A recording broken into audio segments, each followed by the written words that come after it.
अस्सलामुअलैकुम friends, welcome back to my channel novels by Areej Shah. Friends, आज हम अपने नावल का नेक्स्ट पार्ट रीड करते हैं।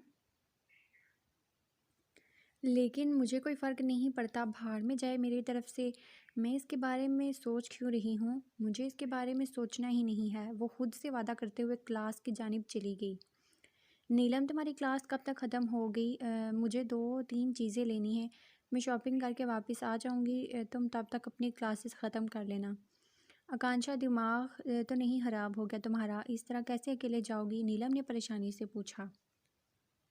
अपने पैरों से उसने मुस्कुराकर जवाब दिया।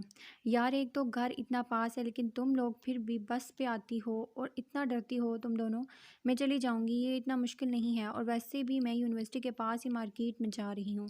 तकरीबन 15 मिनट में दोबारा तुमसे यहीं पर मिलती हूँ, परेशान मत हो। वो मुस्कुराकर कहते हुए बाहर की जानिब चली गई, जबकि नीलम उसे रोक नहीं पाई थी, लेकिन फ़ोन करके अज़रा को ज़रूर बता दिया। अभी वो जा ही रही थी कि अचानक रास्ते में 2 अंग्रेज़ उसके सामने आकर रुके, जिनकी कोशिश उससे उसका बैग छीनना था। उसने आगे पीछे देखा, दूर दूर तक कोई नहीं था। उसे घबराहट होने लगी। वो घबरा कर उसने भागने की कोशिश की, लेकिन इससे पहले कि वो भागते, अंग्रेज़ ने उसके सामने चाकू निकाला। भागने की कोशिश मत करना, ये बैग हमारे हवाले कर दो, हम तुम्हें कुछ नहीं कहेंगे, उसने अंग्रेज़ी में कहा। लेकिन वो अपना बैग उनके हवाले नहीं कर सकती थी, क्योंकि इस बैग में उसके बहुत ज़रूरी डॉक्यूमेंट्स थे। अगर अपनी जान की तुम सलामती चाहती हो तो बैग हमारे हवाले कर दो, अंग्रेज़ ने फिर से कहा। जब आकांक्षा ने भागने की कोशिश की, वो अपना बैग छुपाते हुए उनसे दूर भागने लगी, लेकिन वो रफ्तार में उससे ज़्यादा तेज़ थे। इससे पहले कि वो गली के नुक्कड़ तक पहुंचती, वो लोग उसे दोबारा पकड़ने में कामयाब हो चुके थे। डर के मारे आकांक्षा का पूरा जिस्म कांपने लगा। वो ना चाहते हुए भी उन अंग्रेज़ों के सामने रो दी थी। आप ना जाने ये लोग उसके साथ क्या करेंगे। हमने तुमसे कहा था कि सिर्फ अपना बैग दे दो, हम तुम्हें छोड़ देंगे, लेकिन नहीं, होशियारी दिखाने की गलती की है तुमने। अब इसकी सज़ा ज़रूर मिलेगी। वो चाकू से उस पर वार करते हुए बोला, लेकिन उससे पहले कि चाकू आकांक्षा को लगता, किसी ने पकड़ लिया। वो जो अपनी आंखें बंद किए अपनी आखिरी सांसों का इंतज़ार कर रही थी, खुद पर हमला होते हुए ना देखकर आंखें खोल कर देखने लगी, जहां उसका मसीहा उसके सामने खड़ा अंग्रेज़ के बाजू पर जोर डाले हुए उसके चाकू को ज़मीन पर गिरा चुका था। देखते ही देखते उसने एक हाथ से मुक्का बनाकर अंग्रेज़ के मुंह पर मारा, जबकि टांग दूसरे अंग्रेज़ को मारी और फिर उनकी तरफ बढ़ते हुए उनकी दुर्गत बनाने लगा। कुछ ही देर में वो आकांक्षा का बैग वहीं छोड़कर वहां से भाग निकला, जबकि आकांक्षा उसे शुक्रगुजार नज़रों से देखते हुए शुक्रिया अदा करने लगी। ये पाकिस्तान नहीं है लड़की, कि जब तुम्हारा दिल चाहे मुंह उठाकर चल दोगी। ऐसे केसेस की जिम्मेदारी यहाँ की पुलिस भी नहीं लेती। जो बहादुर है लड़ सकता है, वो निकले, और जो कमज़ोर है वो घर पे ही रहे। ये पेरिस के असूल हैं। वो इसे घूरते हुए बोला, जबकि आकांक्षा तो परेशान थी। उसके अल्फाज पर वो तो इतने गिन गिन का इस्तेमाल करता था। आज तो है 2-3 जुमले उसके सामने बोल डाले, लेकिन आज आकांक्षा पर एक और राज फाश हुआ था। वो बात करते हुए भी प्यारा लगता था, लेकिन मुझे क्या लेना देना इसके बात करने के अंदाज से या इसके प्यारे होने से। उसने फ़ौरन अपने ख्याल को झटका। आओ मैं तुम्हें घर छोड़ दूँ, उसने ऑफ़र की थी। घर नहीं, यूं ही छोड़ दो, नीलम इंतज़ार कर रही होगी। वो बिना शर्माए उसके ऑफ़र को कबूल कर चुकी थी। उसने आते ही नीलम को सारी बात बताई। नीलम तो शुक्र अदा कर रही थी कि हनी वहाँ पहुँच गया, वरना ना जाने वो लोग उसका क्या हाल करते। हनी ने रास्ते में अज़रा को कुछ भी बताने से मना किया था, और यही बात उसने नीलम को भी बता दी थी। नीलम को भी अपनी माँ को कुछ भी बताना ठीक नहीं लगा था, और वैसे भी उसके भाई ने मना किया था, तो सवाल ही पैदा नहीं होता था कि नीलम किसी को ये बात बता दे। वो लोग घर वापस आए तो हानि नहीं आया था, मतलब वो उसे यूं ही छोड़कर कहीं गायब हो गया था। उसने तो गाड़ी में भी उससे कोई बात नहीं की थी। उसका दिल चाहा कि पूछ ले क्या बात करने की पेमेंट लेते हो, लेकिन फिर डर भी था कि यहाँ से एक और ही ना लगा दे। अभी तो कल वाला दर्द नहीं गया था, इसलिए उसने अपना मुंह बंद रखा। हाँ, लेकिन अज़रा ने आते ही उसकी अच्छी खासी क्लास ली थी और कहा था कि आज के बाद वो अकेली बाहर नहीं जाएगी, और आज से तो उसने खुद भी तौबा कर ली थी कि वो कभी अकेली बाहर नहीं जाएगी। आज तो हनी आ गया, लेकिन हमेशा आएगा इस बात की कोई गारंटी नहीं थी, और पेरिस में रहने वाले लोग अपनी हिफाजत खुद करते हैं, इस बात का अंदाज़ा उसे अच्छे से हो गया था। आज भी उसने ज़रूरत से ज़्यादा पी ली थी। उसने घर में कदम रखा तो रात के 2 बज रहे थे। जब उसने टेबल पर सर रखे आधे नींद में आकांक्षा को देखा, जो दरवाज़ा खटखटाने की आवाज़ पर फ़ौरन उठ बैठी थी। अरे आ गई तुम, तुम्हारे लिए खाना लगाऊं? उसने एक नज़र शराब की बोतल का देखा और फिर पूछने लगी। नहीं, मैं खाना खाकर आया हूँ, वो कहकर आगे जाने लगा। मैं 3 घंटों से यहाँ तुम्हारा इंतज़ार कर रही हूँ और तुम बाहर से खाना खाकर आए हो, वो गुस्से से पूछने लगी। मैंने तो नहीं कहा था मेरा इंतज़ार करने को। उसके अंदाज़ पर वो पीछे मुड़कर बोला। हाँ, लेकिन मैंने फिर भी तुम्हारा इंतज़ार किया है। तुम्हें मेरा दिल रखने के लिए खाना खाना चाहिए। ना जाने क्यों वो गिला करने लगी। एक तो उसे इतनी ज़्यादा नींद आ रही थी, फिर भी वो उसका इंतज़ार कर रही और अब वो खाना खाने को तैयार ही नहीं था। तुम्हारे दिल से मेरा कोई वास्ता नहीं है, समझी? तुम अपनी मर्ज़ी से यहाँ बैठकर मेरा इंतज़ार कर रही थी और आइंदा मत करना। अगर मुझे ज़रूरत महसूस होगी तो मैं खुद खा लूँगा, वो इंतहाई तल्ख़ लहजे में बोला। जबकि उसके इतने तल्ख़ अंदाज़ पर कांचा खामोश हो गई। तुम बहुत अजीब हो हनी, कल तुमने अपने हाथ से मुझे तकलीफ़ पहुँचाई, आज अपने लहजे से पहुँचा रहे हो। ना जाने क्यों वो चाहती थी कि उसे एहसास हो कि उसका अंदाज़ आकांक्षा के लिए नाकाबिले बर्दाश्त है। अगर मेरा लहजा तुम्हें तकलीफ़ पहुँचा रहा है तो मुझसे बात मत करो, वो सफाक अंदाज़ में कहता अपने कमरे की जानिब बढ़ गया। जबकि नीचे खड़ी आकांक्षा उसे ऊपर की तरफ जाते देखकर ना जाने क्यों रो पड़ी। तुम ऐसे क्यों हो हनी? क्या तुम्हें किसी की तकलीफ़ से कोई फ़र्क नहीं पड़ता? क्या तुम हमेशा से ऐसे हो? क्या तुम ऐसे ही रहोगे? लेकिन तुम ऐसे ही रहोगे तो मेरा क्या होगा? वो वापस उसी जगह बैठ गई जहाँ अनी के आने से पहले बैठी थी। मैं क्यों इसके बारे में सोच रही हूँ? क्यों उसका अंदाज़ मुझे तकलीफ़ पहुँचाता है? क्यों मैं चाहती हूँ कि वो मुझसे प्यार से बात करे? क्यों मैं चाहती हूँ कि वो मुझे प्यार करे? क्या मैं उससे प्यार करती हूँ? वो खुद से सवाल करते हुए खाली सीढ़ियाँ देख रही थी। उसके दिल की धड़कन उससे जवाब दे रही थी, लेकिन उसकी आंखों में आंसू आए। उसका दिल चाहा कि वो बेतहाशा रोए। क्या उसे मोहब्बत हो गई थी? क्या उसे उस शख्स से मोहब्बत हुई थी? क्या उसे उसी शख्स से मोहब्बत हुई थी? अपने दिल पे हाथ रखते वो फूट-फूट कर रोने लगी।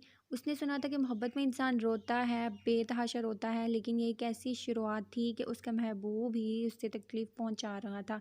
ये ये पहला एहसास, पहली मोहब्बत इतनी तकलीफ़दा क्यों थी? क्यों उसका लहज़ा उसे तकलीफ़ देता था? क्यों उसका इग्नोर करना उसे तकलीफ़ देता था? क्यों वो उसे तकलीफ़ देता था? अब मोहब्बत तो वो कर बैठी थी, अब निभानी तो थी। चा चाहे हालात जो भी हों, चाहे अब हनी शराबी हो या कोई और भी कुछ क्यों ना हो, लेकिन मोहब्बत करने की गलती तो वो कर बैठी थी। और अब उसका पीछा करना, उसकी एक-एक मिनट की खबर रखना वो अपना फ़र्ज़ समझती थी। हर मोहब्बत के असूल भी तो निभाने थे। उस पर नज़र रखने के लिए सबसे अहम तरीन काम था कि उसके बारे में जानना। उसने फ़ैसला किया था कि उसके बारे में सब कुछ जानेगी। वो क्या करता था, कहाँ जाता था, कहाँ से आता था, दिन भर कहाँ रहता है। एक-एक सवाल का जवाब उसे चाहिए था, यानी उसकी सारी इन्फॉर्मेशन निकालेगी। ये तो वो जानती थी कि वो खुद उसे कुछ नहीं बताएगा, ना ही उसे मुँह लगाएगा, लेकिन वो कहीं से भी पता लगाया लेगी। लेकिन वो भी आकांक्षा थी, कहीं ना कहीं से तो उसकी सारी मालूमात इकट्ठी कर लेनी थी। और सबसे पहले उसका शिकार थी हाला और नीलम, जो उसके बारे में ज़्यादा ना सही लेकिन कुछ ना कुछ तो जानती थी। सच सच बताओ आकांक्षा, तुम्हारे दिमाग में क्या चल रहा है? आखिर हो गया है तुम्हें? क्या सोच रही हो तुम? और उसके कमरे में क्यों जाना चाहती हो? उसके बारे में इतने सवाल क्यों पूछ रही हो? तुम्हारे दिमाग में चल क्या रहा है? हाला ने उससे पूछा। हाला, मेरा इरादा उसे आपका जमाई राजा बनाने का है, वो बिना शर्माए बोली। झटका तो नीलम और सुंदर को भी जोर का लगा था, लेकिन माँ को पूछते देखकर वो दोनों खामोशी से सुन रही थी, जिनके जबकि वो नॉन स्टॉप बोले जा रही थी। तुम्हारा दिमाग तो नहीं खराब हो गया? हाला ने परेशानी से पूछा। ये सोच रही थी कि ज़रूर वो किसी शरारत को सोच कहानी के बारे में जानने की कोशिश कर रही होगी, लेकिन यहाँ तो उसने एक नया शोशा छोड़ दिया था। हाला, इसमें दिमाग ख़राब होने वाली कौन-सी बात है? मैं उससे मोहब्बत करती हूँ, जल्द से जल्द अपनी ज़िंदगी में शामिल करना चाहती हूँ और उसके लिए मुझे आप सबकी मदद की ज़रूरत है। वो तो वैसे भी तुम दोनों का भाई और आपके बेटे जैसा है, तो मैं भी तो आपकी बेटी हूँ, तो आपको कोई मसला नहीं होना चाहिए। इसलिए ज़ालिम समाज बनने की हरगिज़ ज़रूरत नहीं है, वो इन तीनों को वार्न करते हुए बोली, जबकि वो तो हक्का-बक्का उसे देखे जा रही थी। वो कभी तुमसे शादी करने के लिए तैयार नहीं होगा, वो तुम्हें बिल्कुल पसंद नहीं करती। नीलम ने फ़ौरन कहा। तुम्हें बीच में पड़ने की ज़रूरत नहीं है, नंद हो नंद बनकर रहो, सास बनने की ज़रूरत नहीं है। इस काम के लिए हाला हैं, है ना? क्यों हाला, ठीक कह रही हूँ ना मैं? प्लीज़ आप मेरी मदद करेंगी ना? मुझे आपकी मदद की ज़रूरत है, वो मिन्नतें करने लगी। लेकिन हमें करना क्या होगा? कांचा हाला ने हार मानते हुए पूछा।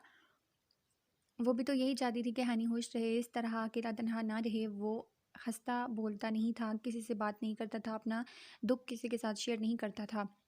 लेकिन उसकी आँखों में कितना दर्द था ये तो वो हमेशा से देखती आई थी। वो हमेशा से चाहती थी कि उसकी ज़िंदगी में कोई ऐसा इंसान आ जाए जो उसे खुशियों का मतलब समझ आ जाए। और आकांक्षा ही वो लड़की थी जो उसे खुश रख सकती थी, उसे ज़िंदगी की खुशियों से रोशना करवा सकती थी। देखो आकांक्षा, ये सब कुछ अगर तुम हनी के साथ मजाक या उसे हर्ट करने के लिए कर रही हो तो याद रखना, अगर उस बच्चे को तकलीफ हुई तो मैं सारी ज़िंदगी माफ़ नहीं करूँगी। हाला ने धमकी देते हुए कहा तो आकांक्षा को उन पर प्यार आया, जो अपने भांजी का साथ देने के बजाय उस अनजान लड़के का साथ दे रही थी।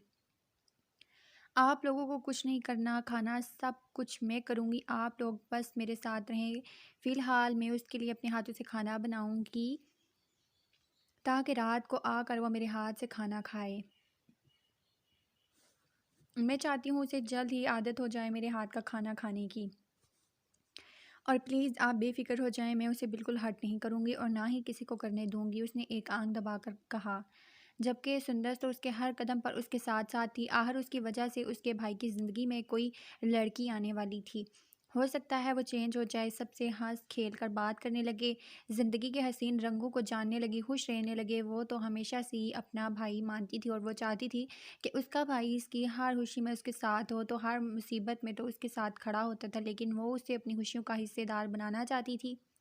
रात को वो घर वापस आया तो रोज़ की तरह आज भी कोई ना कोई उसके इंतज़ार में था और इत्तेफाक से आज भी वही थी। उसे देखकर ना जाने क्यों उसका मूड ख़राब हो जाता।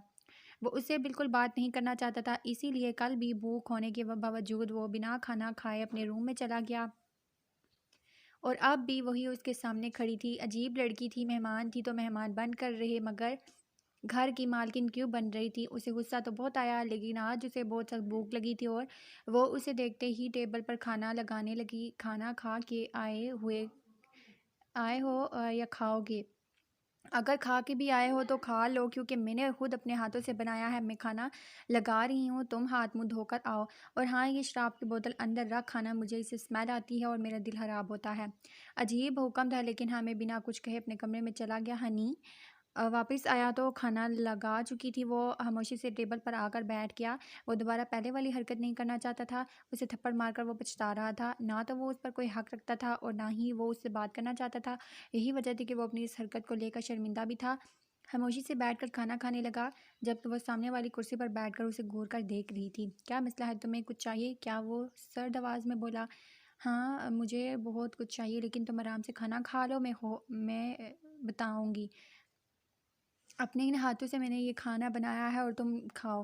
तुम्हारा बहुत शुक्रिया, लेकिन आइंदा खाना मत बनाना, तुम बहुत ख़राब खाना बनाती हो। और अगर तुम्हारा खाना बनाना इतना ज़रूरी है तो प्लीज़ आंटी से कह कर मुझे फ़ोन करके बता देना कि खाना तुमने बनाया है। मैं बाहर से खाना खा के आऊँगा। वो भी चिल्लाते हुए लहजे में बोलकर दोबारा खाने की तरफ मुतवज्जा हो गया और वो 2-3 नवाले लेकर उठकर अपने कमरे में चला गया। जैसा भी बनाती हूँ खाना तो तुम्हें ऐसा ही मिलेगा, अब भी और फ्यूचर में ही। बेहतर है इसकी आदत डालो। वो बर्तन पटख कर टेबल से उठाती किचन के सिंक में फेंक कर अंदर चली गई थी, जहाँ नीलम उसका चेहरा देखकर कहका लगाए बिना न रह सकी। हंसना बंद करो, जाकर बर्तन वॉश करो, तुम्हारे भाई साहब ने खाना खा लिया है, वो इंतहाई गुस्से से अपने बेड पर लेटते हुए बोली, जबकि नीलम कहका लगाते हुए बाहर आ गई थी। अब क्या चल रहा है तुम्हारे दिमाग में आकांक्षा? तुम अभी तक सोई क्यों नहीं? नीलम बर्तन वॉश करके आई तो उसे छत को घूरते हुए देखा। मुझे देखना है कि हनी इस वक्त क्या कर रहा है, वो सीरियस अंदाज में बोली। मतलब अब तुम जासूसी भी करोगी? नीलम को हैरत का झटका लगा था। प्यार में बहुत कुछ करना पड़ता है मेरी जान, तुम नहीं समझोगी। वो उठकर आहिस्ता आहिस्ता ऊपर की तरफ जा रही थी। उसने दरवाजे के लॉकर से थोड़े से सुराख से झांक कर देखा, लैपटॉप पर कोई वीडियो चल रही थी। उसे फ़ौरन समझ आ गया कि वो किसी से बात करने में लाइव चैट वीडियो पर मसरूफ़ थे। अम्मी जान, क्यों चाहती हैं आप कि मैं अपने मुल्क वापस ना आऊँ? क्यों चाहती हैं आप कि मैं अपनी बहन की शादी में ना आऊँ? आज भी अगर मरियम मुझे फ़ोन करके नहीं बताती तो मुझे तो पता ही नहीं चलता कि मेरी बहन की शादी है। मैं पाकिस्तान आ रहा हूँ, बस बात ख़त्म। मेरी बहन की शादी और मुझे किसी ने बताया तक नहीं। मैं आ रहा हूँ पाकिस्तान और अब चाहे जो भी हो जाए मैं नहीं रहूँगा। मैं यहाँ नहीं रुकूँगा। बहुत सह लिया मैंने, बहुत बर्दाश्त कर लिया मैंने, किसी से नहीं डरना। उसके लहजे से अंगारे फूट रहे थे। इसके लहजे ने तो आकांक्षा को भी सहमने पर मजबूर कर दिया। मतलब कि ये पाकिस्तान जा रहा है, आकांक्षा ने खुद से कहा और फिर उसकी बात सुनने में मसरूफ़ हो गई। समझने की कोशिश करो हुनान, तुम्हारी जान को ख़तरा है। मैं तुम्हारी जान पर कोई रिस्क नहीं ले सकती। और मरियम की आज नहीं तो कल हमने शादी तो करनी ही थी ना, और उसे कोई इतराज़ नहीं है तुम्हारे यहाँ ना आने पर। लेकिन समझने की कोशिश करो, तुम्हारी जान को यहाँ ख़तरा है, मेरी जान को ख़तरा है। बस इसी डर से आप लोगों ने मुझे ज़बरदस्ती यहाँ भेज दिया। उसने 11 महीनों से घूट घूट कर जी रहा हूँ मैं। अम्मी समझने की कोशिश करें, मैं पाकिस्तान आना चाहता हूँ, वो तड़प कर बोल रहा था। जबकि आकांक्षा को तो बस एक ही बात समझ आ रही थी कि पाकिस्तान में उसकी जान को खतरा था। पाकिस्तान में ऐसा क्या हुआ है कि उसकी जान को खतरा है? मेरी जान को खतरा है, बस इसी डर से आप लोगों ने मुझे ज़बरदस्ती यहाँ भेज दिया। उसने 11 महीनों से घूट घूट कर यहाँ पे गुजारे। उसकी बहन की शादी है तो यकीनन ये पाकिस्तान ज़रूर जाएगा, और उसकी ज़िद बता रही थी कि ये पाकिस्तान जाकर ही दम लेगा। लेकिन मैं उसे अकेले नहीं जाने दूंगी, मैं उसके साथ जाऊंगी। अगर उसकी जान को खतरा है तो मुझे उसके साथ जाना ही होगा। मैं उसे नहीं छोड़ सकती। हानि नहीं, हन्नान साहब तुम मेरे हो, और अपने बग़ैर तुम्हें घर से भी बाहर नहीं निकलने दूंगी, हालांकि पाकिस्तान जाने दूंगी नेवर। अब तुम जहाँ भी जाओगे, जिस नुक्कड़ में भी जाओगे, आकांक्षा तुम्हारे साथ साथ आएगी। तुम्हारे हर कदम के साथ कदम मिलाकर वो आहिस्ता आहिस्ता सीढ़ियाँ उतरती खुद से बड़बड़ा रही थी। तुम सामान क्यों पैक कर रही हो? नीलम परेशानी से सामान बंद करते हुए देख रही थी उसे। मैं यहाँ से जा रही हूँ, उसने मसरूफ़ अंदाज में कहा। लेकिन कहाँ? नीलम परेशान हुई। अरे यार, अपने होने वाले के साथ पाकिस्तान जा रही हूँ, वो पाकिस्तान जाने वाला है और वहाँ उसे ख़तरा है। ऐसी कंडीशन में उसे अकेले तो नहीं जाने दे सकती ना, इसलिए मैंने फ़ैसला किया है कि मैं उसके साथ ही जाऊँगी और उसके साथ ही रहूँगी। आखिर मुझे उसका साथ देना है, उसकी हिफाजत करनी है। अब वो मेरा होने वाला शौहर है, मैं उसे अकेले नहीं जाने दे सकती। अब उसकी हिफाजत करना मेरा फ़र्ज़ है। आकांक्षा अपना सामान बांधते हुए कहने लगी, जबकि नीलम को तो उसकी एक बात समझ नहीं आ रही थी। आकांक्षा फजूल बोला, बंद करो और मुझे बताओ कि ये सब कुछ तुम क्या कर रही हो? अब वो सीरियस अंदाज में बोली, क्योंकि कब से उसकी फजूल गोई सुन सुनकर वो तंग आ चुकी थी। कुछ नहीं कर रही, अपना सामान पैक कर रही हूँ और कल पाकिस्तान जाने वाला है। किसी से बात कर रहा था वो, और ऊपर और वो आंटी जो उससे बात कर रही थी, शायद उसकी माँ है, वो कह रही थी कि वो उसकी जान को खतरा है और उसे वहाँ नहीं आना चाहिए। अगर ऐसा है तो मेरे ख्याल में मुझे उसके साथ जाना चाहिए, और कुछ भी ना सही मैं पुलिस को इन्फॉर्म कर सकूँगी। जानती हूँ वो मर्द है, अपनी हिफाजत खुद कर सकता है, मैं उसकी हिफाजत नहीं कर सकती। मैं बस उसके साथ जाना चाहती हूँ कि अगर उसकी जान को कोई खतरा हुआ या कुछ भी ऐसा हो तो उसकी कुछ मदद कर सकूँ। और वैसे भी उससे शादी करने के लिए मुझे उसके बारे में सब कुछ जानना चाहिए, और शादी करने के लिए सबसे ज़रूरी तो प्यार होता है, और उसके पाकिस्तान में और मेरे यहाँ रहने से प्यार तो होने से रहा। हमें साथ रहना होगा, तो इसी बहाने हमारी आउटिंग भी हो जाएगी। अब मुझे सामान पैक करने दो। वो उसे सब कुछ समझाते हुए दोबारा अपने काम में मसरूफ़ हो चुकी थी, जबकि नीलम को उस सरफिरी लड़की के बारे में कुछ भी समझ नहीं आ रहा था, इसलिए वो सोने चली गई थी। बेटा, तुम्हारा जाना इतना ज़रूरी है क्या? अज़रा ने पूछा। जी आंटी, मेरा जाना बहुत ज़रूरी है, इसलिए तो जा रहा हूँ, मैं जल्द वापस आऊँगा। आप अपना बच्चियों का और अपना ख्याल रखिएगा, और कोई भी मसला हो तो मुझे फ़ोन ज़रूर कर दीजिएगा। वो कहकर बाहर जाने लगा। जब आकांक्षा को अपना सामान लेकर निकलते देखा, रुको, मैं भी तुम्हारे साथ आ रही हूँ, मुझे भी अचानक पाकिस्तान जाना पड़ रहा है। हाला बाकी सब बातें आपको नीलम बता देगी, वो नीलम की तरफ इशारा करते हुए बोली, और अपना सामान हानि की गाड़ी में रखते हुए वो बोली, जिस पर हानि ने उसे घूरा था। यार, तुम्हारे साथ एयरपोर्ट तक तो आ ही सकती हूँ, मैंने कभी भी एजेंसी टिकट नहीं खरीदा, इसके लिए तुम्हें मेरी मदद करनी होगी, और अगर तुम इन सब की इतनी मदद कर सकते हो तो मैं भी करो, मेरी भी करो। मैं भी उन्हें मैं भी तो तुम्हारी अपनी ही हूँ, चाहो तो पूछ सकते हो उनसे। हाला से उसने मासूम सी शक्ल बनाकर कहा, तो वो बिना कुछ बोले ड्राइविंग सीट पर आ बैठा था। ये कहाँ जा रही है इस तरह से अचानक? क्या हुआ नीलम, मुझे बताओ, ज़रा परेशान हुई। अम्मी, मैं आपको सब कुछ बताती हूँ, आप अंदर चलें, भाई को खुदा हाफिज़ कह के आती हूँ। नीलम अज़रा के सवालों से बचने के लिए फ़ौरन उसकी तरफ जा चुकी थी। भाई प्लीज़ उसका बहुत ख्याल रखिएगा, ये बिल्कुल पागल है, अपना ध्यान नहीं रख पाएगी, इसलिए आपके साथ भेज रही हूँ। प्लीज़ प्लीज़ मेरे लिए इसका ख्याल रखिएगा, और प्लीज़ इसे अकेला मत छोड़िएगा। वो हनी की मिन्नतें करने लगी, जिस पर अपनी आंखों पर ग्लासेस चढ़ाए वो सिर्फ हाँ में सर हिला गया, जबकि वो अपनी बहन की मोहब्बत पर कांशा तो सदके वारी जा रही थी।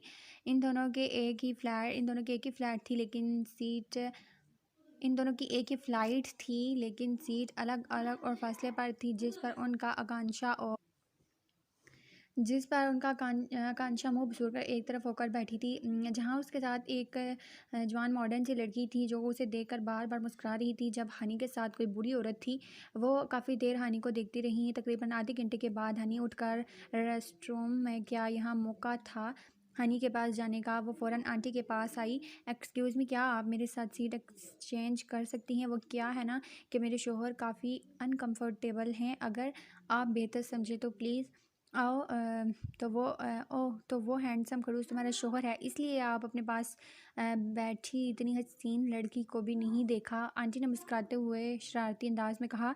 जी, वो खड़ूस मेरे शौहर हैं और मेरे यहाँ अपने साथ ना होने की वजह से तो यूँ खड़ूस की तरह मुँह बनाकर बैठे हैं। अगर आपकी इजाज़त हो तो चेंज कर लें।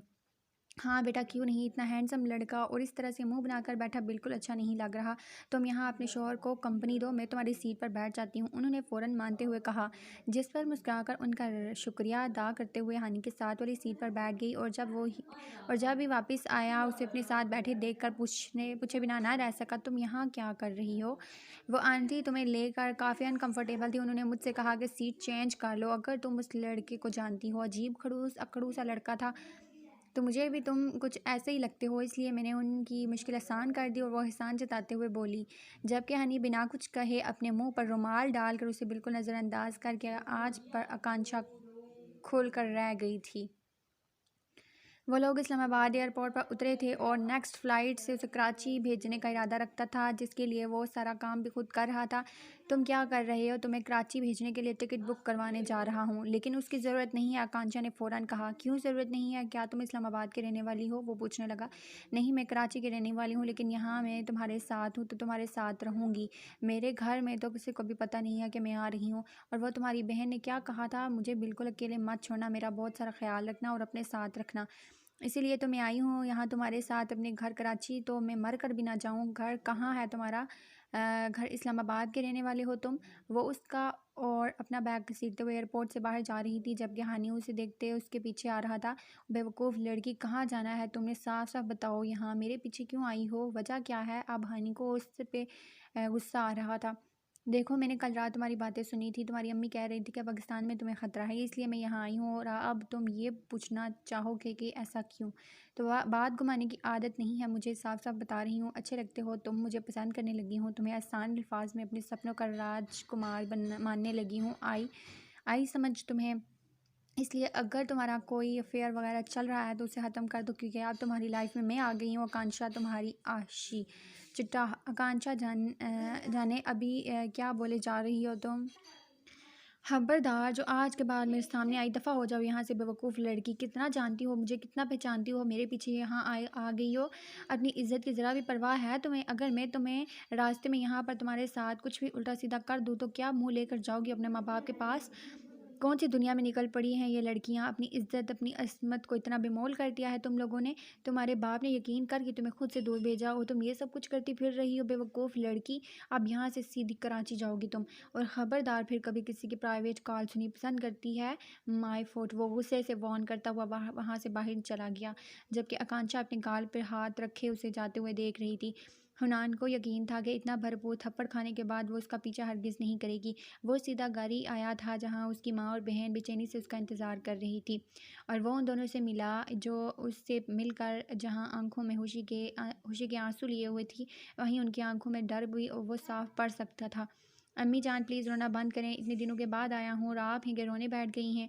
तुम्हें यहाँ नहीं आना चाहिए था हुनान। अगर उन लोगों को पता चल गया तो ना जाने क्या करेंगे। अम्मी ने रोते हुए उसे अपने सीने से लगाया। अम्मी, मैं किसी से नहीं करता, मैं किसी से नहीं डरता। बहुत हो गया, कब तक यूँ डर डर कर जीते रहेंगे? आज नहीं तो कल मौत तो आनी ही है, और जिस तरह की ज़िंदगी में जी रहा हूँ, कसम से ऐसी ज़िंदगी से मौत बेहतर है। छोड़ें ये सारी बातें और रोना बंद करें, मैं फ़्रेश होकर आता हूँ, तब तक मेरे लिए कुछ अच्छा सा खाने को बनाएं। फ़्लाइट भी में भी कुछ भी नहीं खाया, बहुत भूख लगी है। और वो अपने पेट पर हाथ रख कर दहाई देने लगा, तो ना चाहते हुए भी वो माँ बेटी मुस्कुराकर उसके लिए खाने का इंतज़ाम करने लगी। वो कब से उस घर में घूम घूम कर घर का एक एक कोना चेक कर रही थी। गाल एक तरफ से बुरी तरह से सूजा हुआ था, लेकिन उसका ध्यान अपने गाल के दर्द पर नहीं बल्कि उस घर पर था, जो ना तो इतना छोटा था और ना ही ज़रूरत से ज़्यादा बड़ा। एक्सक्यूज़ मी, कौन है आप, और इस तरह से अंदर कैसे चली आई? मरियम, जो किचन से बाहर किसी काम के सिलसिले में आई थी, अनजान लड़की को देखकर पूछने लगी, जो मुस्कुराकर उसे देख रही थी। तुम्हारी शादी होने वाली है ना हानी? यहाँ हानी यहीं आया है ना?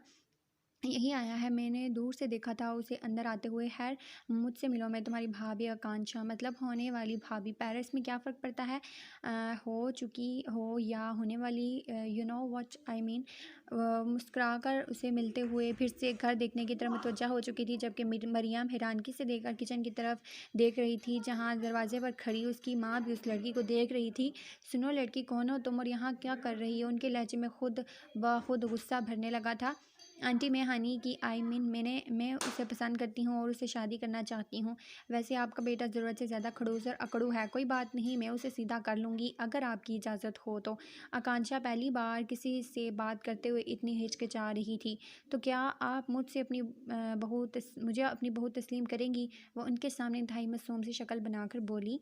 तुम्हें गलत फहमी हुई है लड़की। हानि मेरा बेटा नहीं, दामाद है, और उसका भाई नहीं बहनोई है।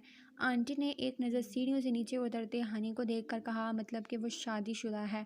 आकांक्षा के अंदर एक अ, उसके अंदर एक कुछ टूटा था।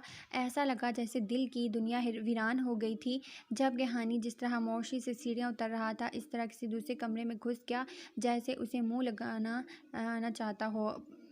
हानि की बेरुखी से उसके हर सवाल का जवाब दे चुकी थी। उसका यहाँ रहना फजूल था, इसलिए उसने जाना बेहतर समझा। मोहब्बत करती हो उससे, उसके कदम दरवाजे की तरफ जाते देखकर आंटी की आवाज़ आई।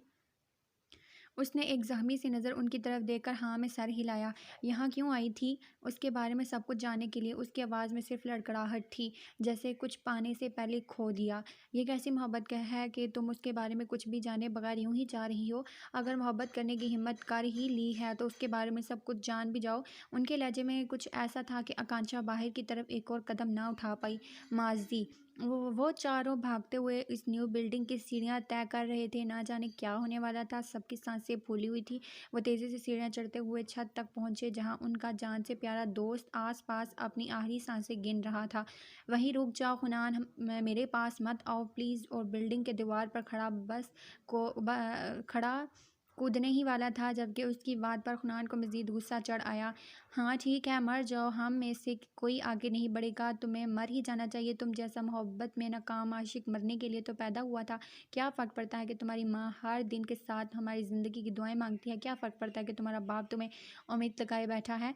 मर जाओ। तुम्हारी बहनें कुंवारी हैं, उन्हें उसके भाई की खुदकुशी की वजह से कोई ना अपनाए, लेकिन तुम मिसाल कायम करने जा रहे हो। मर जाओ, तुम्हें तो मर ही जाना चाहिए। हाँ, लेकिन तुम एक बात याद रखो कि अपनी महबूबा के इश्क में सबसे अच्छे इश्क साबित होकर दुनिया में एक मिसाल कायम कर दोगे, लेकिन अपने अपनों को जल्दी आग में झांक जाओगे। लेकिन तुम्हें क्या फ़र्क पड़ता है कि तुम एक अच्छे भाई नहीं बन पाए, अच्छे बेटे नहीं बन पाए, अपने बाप का सहारा नहीं बन पाए, लेकिन नाकाम आशिक बनकर खुदकुशी करके तो मर जाओ। लेकिन मरने से पहले मुझे एक बात का जवाब दे दो, वो तुम्हारी माँ, तुम्हारी बहनें, तुम्हारे बाप को क्या कहेंगी? हम क्यों खुदकुशी की तुमने? क्योंकि एक लड़की का इश्क तुम्हारे लिए इन सब की मोहब्बतों से बढ़कर था, यही वजह है। हुनान उसकी आंखों में आंखें डाले पूछ रहा था, जबकि वो उससे नज़रें नहीं मिला पा रहा था।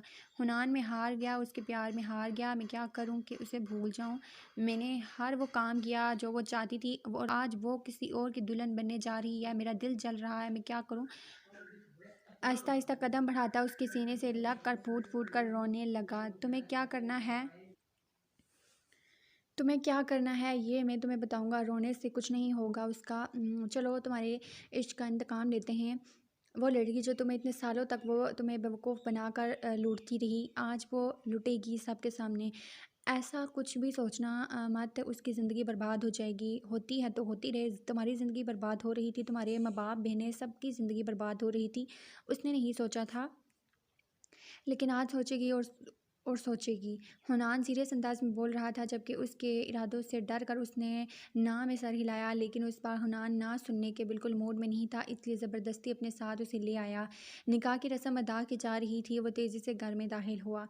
रुके रुके, ये निकाह होने से पहले मैं कुछ बातें क्लियर करना चाहता हूँ। उस अनजान लड़के को देख कर हैरान थे। मेरा नाम हुनान है और मैं इसका बेस्ट फ्रेंड हूँ। अब ये कौन होगा, ये सोच रहे होगे आप लोग। तो आज मेरा दोस्त जो आज खुदकुशी करने जा रहा था, खुदकुशी क्यों करने जा रहा था, ये सवाल भी आप लोगों के दिमाग में आ रहा होगा। तो उसका जवाब ये है कि इस दुल्हन मैडम का कॉलेज से यूनिवर्सिटी तक अफेयर चल रहा था तकरीबन 8 साल से, और जब शादी की बारी आई तो किसी और के साथ निकाह करने जा रही है। तो मेरे प्यारे दूल्हा मियाँ, तुम एक ऐसी लड़की से शादी करना चाहते हो जो पहले ही 8 साल तक किसी और के इश्क में गिरफ्तार ही रही हो। बकवास कर रहा है ये आदमी, झूठ बोल रहा है, मैं उसे जानती भी नहीं हूँ। वो फ़ौरन अपने बाप के पास आई थी। झूठ और सच तो ये तस्वीरें फ़ैसला करेंगी, या तस्वीरें दिखाओ। वो ज़बरदस्ती उसके जेब से मोबाइल फ़ोन निकालने लगा, जिसके लिए इस बार मना मना कर रहा था, लेकिन वो भी खुनान था। पीछे हटना उसने सीखा नहीं था। वो उसका मोबाइल निकाल कर उस लड़की के बाप और होने वाले शोहर के सामने कर चुका था। मैं ये बात अपने दोस्त उस आस के सामने नहीं बताना चाहता था, लेकिन आज मजबूर हूँ। उसके अलावा भी ऐसे बहुत सारे लड़के हैं जिसके साथ आपके होने वाली बेगम के अफेयर्स रह चुके होते हैं, यानी कि इस जैसे न जाने कितने ही और लड़के हैं जो अपनी ज़िंदगी को ख़त्म करने जा रहे हैं। जनाब, वो दौर गया जहाँ लड़कियां मजबूर होती थी और लड़के के साथ फेयर चलाकर उनकी ज़िंदगी बर्बाद करते थे। आजकल ये काम लड़कियां भी सर अंजाम दे रही हैं, और आस मेरा दोस्त है, उसे तो मैं कुछ होने नहीं दूंगा, और इनके आशिकों को बचाना मेरी ज़िम्मेदारी नहीं है। अगर चाहो तो शादी करो, वरना छोड़ देना बेस्ट ऑप्शन है, क्योंकि ऐसी लड़की से शादी करने का कोई फ़ायदा जो शादी से पहले ही अपने बाप को धोखा देकर किसी और के साथ इश्क लड़ा रही थी। खैर, तुम्हारी मर्ज़ी, तुम्हारी ज़िंदगी, लेकिन मेरे दोस्त के साथ जो हुआ वो किसी और के साथ नहीं देखना चाहता मैं। खुदा हाफिज़।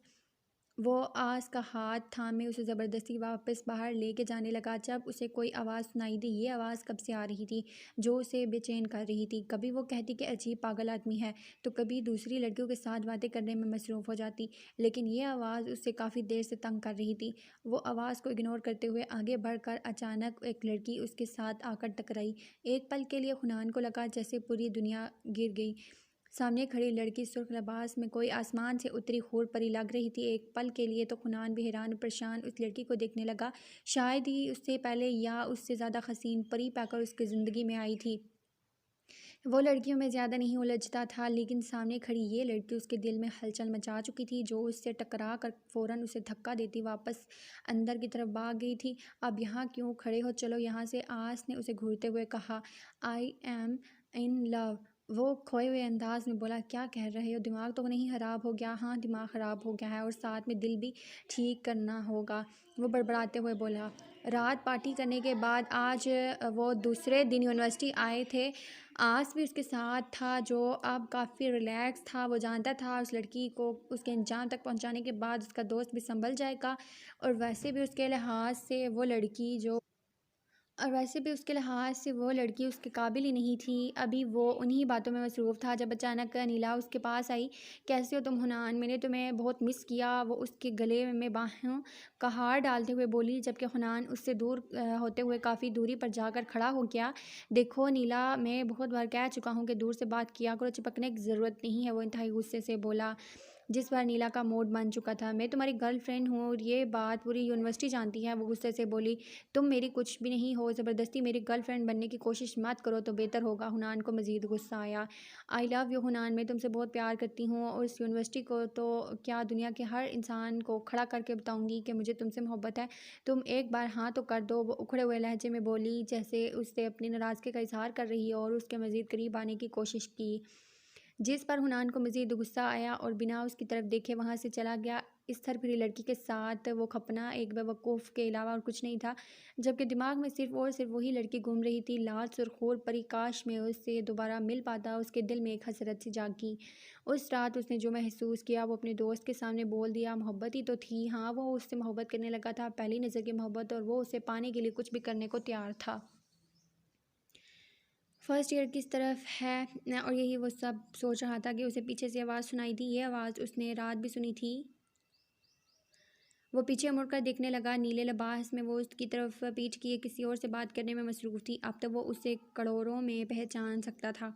तो अल्लाह भी यही चाहते हैं। गुड हो गया। वो मुस्कुराया। उससे पहले कि वो उस लड़की की तरफ बढ़ता, एक लड़का भागते हुए आ रहा था, जिसका मतलब समझकर वो उसके सारे दोस्त अलर्ट होकर उसकी तरफ बढ़ रहे थे। हुनान, वो लोग हमारी साइड पर आए हैं। आज तो उनकी खैर नहीं, चलो उनकी बैंड बजाते हैं। वो इन सब को कहते हुए वापस पीछे की तरफ भागा और उसके साथ वही लोग हाथ में जो हथियार आए वो उसके पीछे ले आ रहे थे।